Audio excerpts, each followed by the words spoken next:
Hey, welcome everyone to American Blues Podcast. This is your host, Terry Lee. Let's get into the game today. Chelsea versus Wolves at home. What a embarrassing, horrible performance. Yeah, I thought Newcastle United were probably the lowest points of the season, but I think we've actually hit near rock bottom. The team has performed absolutely terribly the last two games, but this one was worse. This one was at home in front of our home crowd where we've actually played pretty well recently, and the team was just not there. I think apart from the first goal, we were just horrible from front to middle to defense. And again, Petrovic saved us from the score looking way worse. But honestly, I don't know how it could have been any worse than that. So let's start from the beginning of the game. Let's talk about the formation. I think the formation is fine. I was happy with the player selection. I was glad to see Nkuku up top. Jackson just got back. He's not ready to start yet. And the rest of the team is what it is. He played a pretty aggressive team with two fullbacks. That's what we've been asking for as fans. We didn't want to keep seeing more defenders playing in unnatural positions out wide. So that's what we got. Badiashile has been terrible, so I totally understand Silva and Disasi, who are really our only two realistic options in defense right now. And then, Enzo, Caicedo, Gallagher, they pretty much pick themselves in the midfield. And then Palmer, Sterling, and Nkuku up front. I thought the first goal was fantastic. That's the exact type of goal that I've been asking for, is us playing through the middle with the midfield working together. That was a Enzo to Gallagher to Caicedo with a great through pass to Palmer with a good first time goal. I honestly thought we were great and maybe we go on to win the game from there, but no, it was the complete opposite. After that, we completely fell apart. The first goal was again Caicedo mistake in midfield.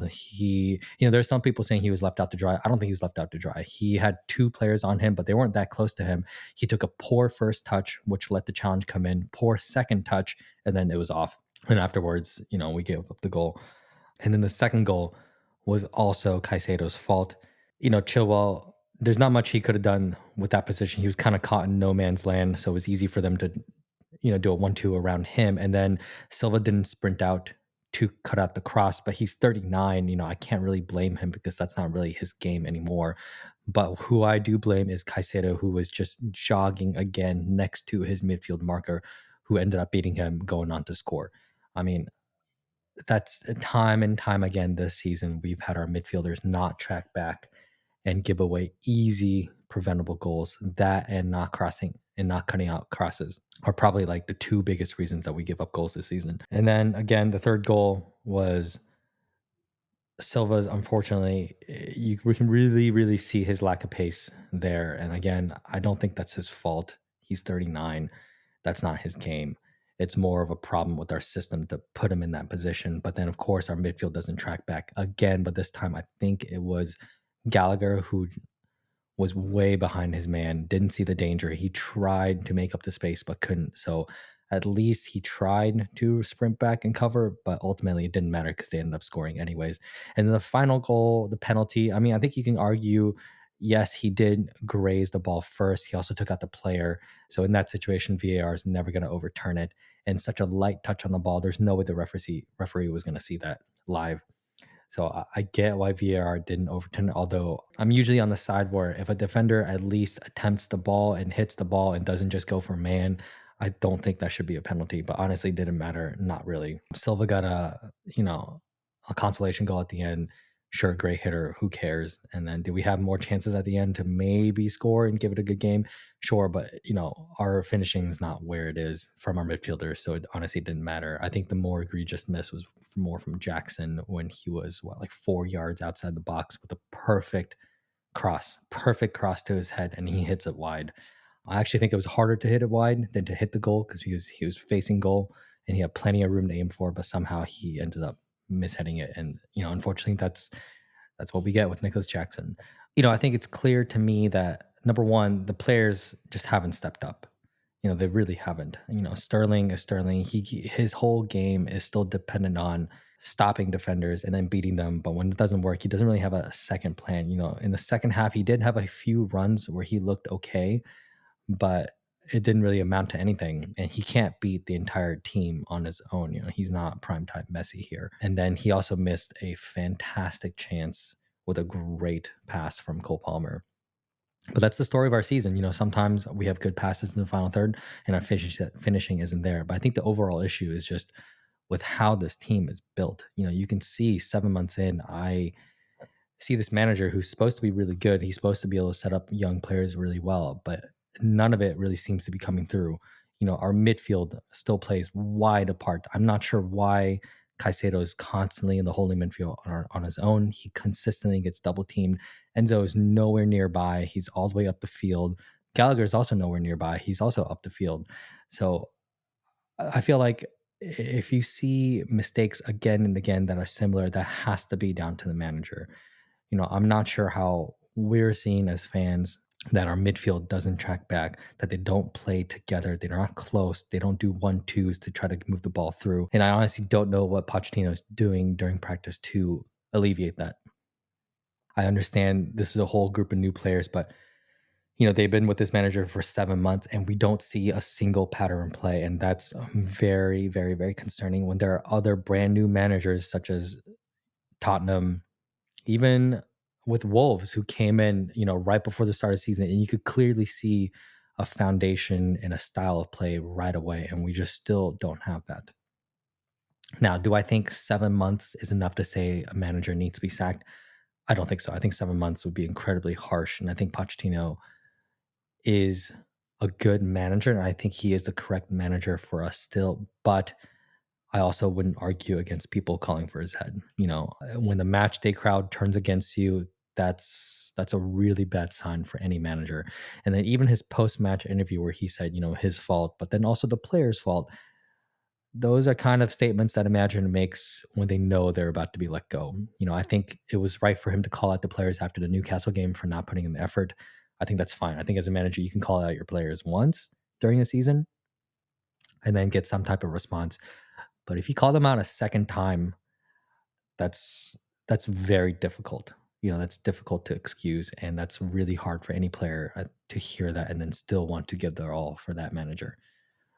But let's start with, I think, the biggest issue for Chelsea, which is honestly the ownership. The ownership has not set up this club for success. Even though they've spent money, you can see if you just spend money, but there's no solid plan, it doesn't get you anywhere. I feel like I've been watching this sport for the past 20 plus years. I don't think I've ever seen a top level team try to throw together 25 plus new young players and expect them to suddenly perform as a team, especially when the players that you buy don't necessarily fit the type of manager that you hired. Pochettino clearly wants to play a possession based, high line defense game, but then we end up buying Disasi, who's not fast, Badeshil, who's not fast, and we're not playing Chalaba, who is fast.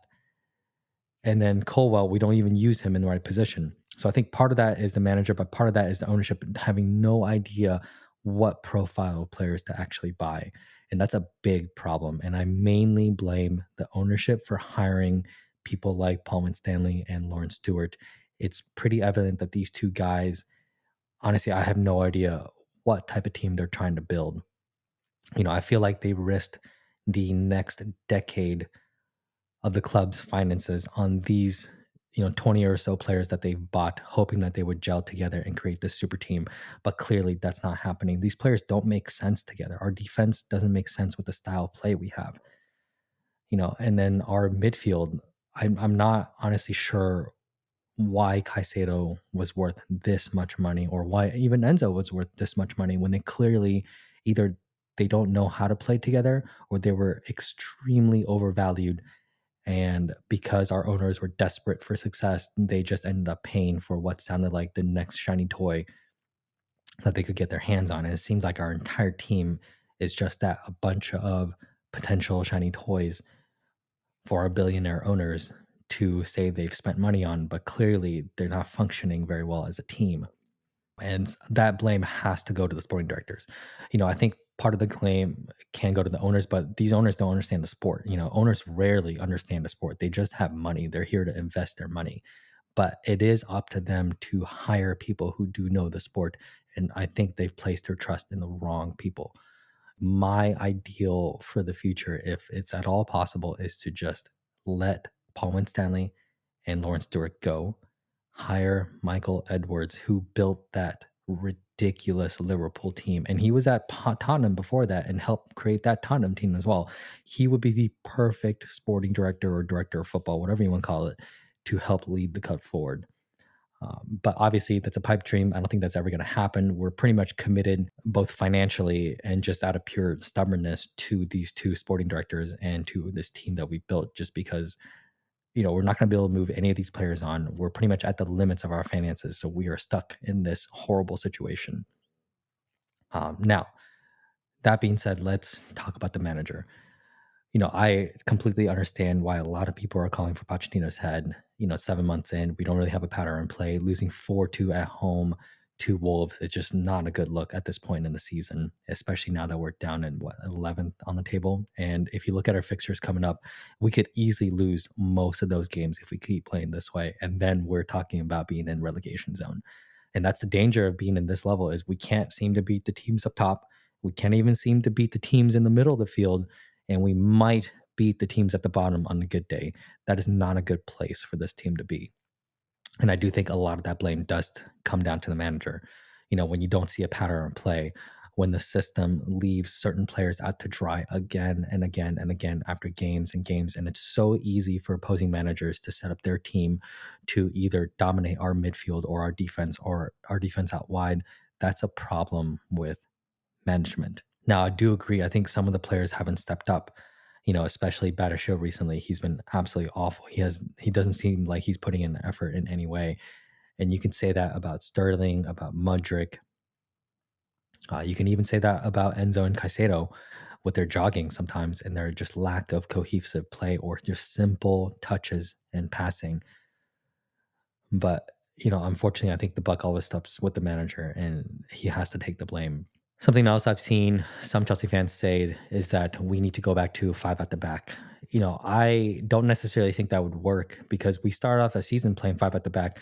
And after many games, everyone was complaining, let's switch to four at the back. Let's switch to four at the back. Why? Because when we play five at the back and we have mainly defenders on the team, our attack goes to absolutely nothing. Now, I think in a recent interview with Lampard, he did mention that this is the issue with Thiago Silva is that he's so good at what he does, but his age is catching up to him. So in order for him to function as well as he can in a team, he should be part of a three-man central midfield back with two wingbacks. But when we do that, that severely limits our midfield and attack options. And their attack essentially becomes completely dependent on the wingbacks. And unfortunately, for the majority of this year, our wingbacks have been injured. So if you take those two players out and we have mainly defenders there, well, there goes our attack. And that was the issue at the beginning of the season. But you can see the issue in the last two games. If we don't play that system and we play a four at the back with Thiago Silva high up, he just does not have the pace. And it's so easy, especially with how quick most attackers in the Premier League are, for them to take advantage of that pace, and just constantly isolate Thiago Silva. Now, most of the time, he actually gets away with it because of his experience and his positioning. But you can tell in the last two games that despite his best efforts, he can only do so much. And pace is still pace. And you can't really defend against pace if you don't have it. So that puts us in a really awkward position. I think ideally after this season, it seems like Thiago Silva is leaving. So hopefully once Colwell is good, maybe he can partner with either Fofana or Disasi at the back, and we will have a much more solid defense. But that's still just a hope. We still need good managing for that to happen. And who knows when that'll actually start to happen. The other question is, I know a lot of people with each loss that we have are going to look at the field of managers that are available and they're going to jump to Jose Mourinho. And I love Jose. I started watching this sport when Jose first came to Chelsea, and I have nothing but respect for him and all the stuff that he's done for the team, for every team. He is a winner. But the problem is his style of play, unfortunately, I don't think fits the modern game very well anymore. And you can see that with his last appointments. He didn't do well at Tottenham.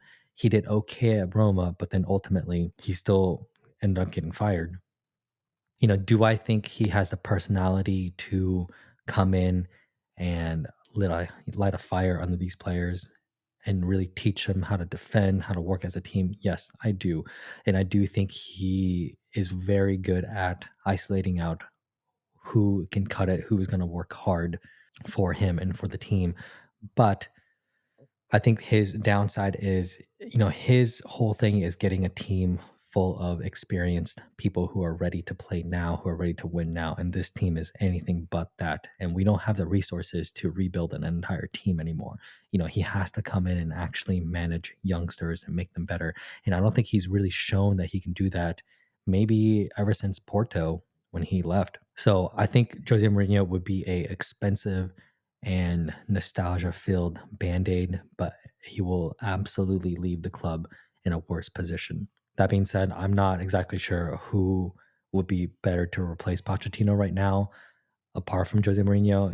A pipe dream would be Xabi Alonso, although I highly doubt any top level manager would be interested in the absolute mess that is our club right now, unless things significantly change.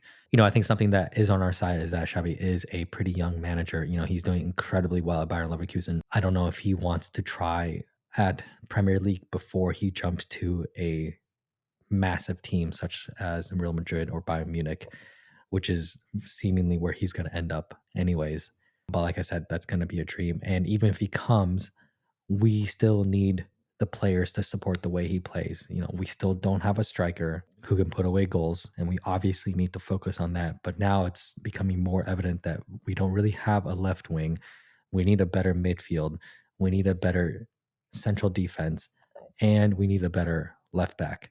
And that's just near unacceptable to say after the amount of money we spent. We're talking about the spine of a team. After spending almost $1 billion. And to be fair, it's not $1 billion total on the first team. That first window, we spent it on a lot of useless players who are no longer there. So I don't honestly count the money spent there. But especially the last two transfer windows have led to this current team. And to say that out of that many transfers, our only successful ones have been Cole Palmer, Malagusto, and Petrovic, who have been three of the cheaper signings, that's unacceptable. That is a complete failure at a sporting level. So that's gotta be fixed. That's gotta be fixed. If we don't change the people who are bringing in those players, then we're never going to change how we perform because we're going to keep making the same mistakes again and again. There's not much more to say other than that. We were absolutely horrible today. I think Pochettino is on very limited time. The more performances like this at home where the crowd ends up booing, ends up leaving angry, the less and less time he has at the club, no matter what the owners say publicly. And that's just the honest truth. We cannot keep having games at home where we lose 4-2. We just can't. So hopefully Pochettino gets the team together. They better have a really serious heart to heart and figure out what exactly is the issue, why some players are just not tracking, why some players are not sprinting, and to just get them to play like a team, just to make simple passes and simple first touches like the professionals they should be. So, hopefully next game goes better. Peace.